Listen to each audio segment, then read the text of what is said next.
నేను వచ్చానురా. మా ఇద్దరు సచ్చినాడు ఈరోజు కొలవే ఉండదు కానీ ఇది ఒక సంత అస్సలు బోరింగ్ ఖాళీ లేదు. అన్నయ్య గారు నాకు డోక్రా మీటింగ్ కి టైం అయిపోతుంది, కొంచెం చోటిస్తారా? నీళ్లు పట్టుకొని వెళ్ళిపోతాను. అవ్వా అవ్వా విన్నాగా అన్నయ్య గారు మన తెల్లవారుజామున నీళ్ళ కోసం 6 గంటల నుంచి కొట్టుకు సత్తుంటే ఇడి చిమ్మడా ఇప్పుడు వచ్చి నీళ్లు పట్టుకెళ్ళిపోతానంటే ఇడి చేతులు ఇరిగిపోను. ఈ బోరింగ్ ఏమైనా నీదేంట్రా నీ జిమ్మడా? అవునరా చిమ్మడా ఈ బోరింగ్ నాదే. నువ్వేంట్రా మేము మాట్లాడుతుంటే మధ్యలో బకెట్ పెడుతున్నావు, తీసేయ్.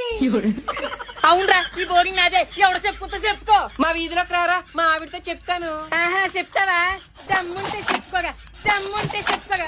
నువ్వు కూడా చేయగా, దమ్ముంటే చెప్పుకోగా మీ ఆవిడికి. చెప్పుకుంటే వదిలేస్తాయి ఈ నీళ్ళ బింది. మళ్ళీ నడుము మీద బిందేసి నడుచుకుంటూ వస్తాడ్రా ఈ బోరింగ్ కి. నడుచుకుంటూ వస్తాడ్రా ఈ బోరింగ్ కి. తీసేయి, నేను పట్టుకున్న తర్వాత ఎవరైనా సరే.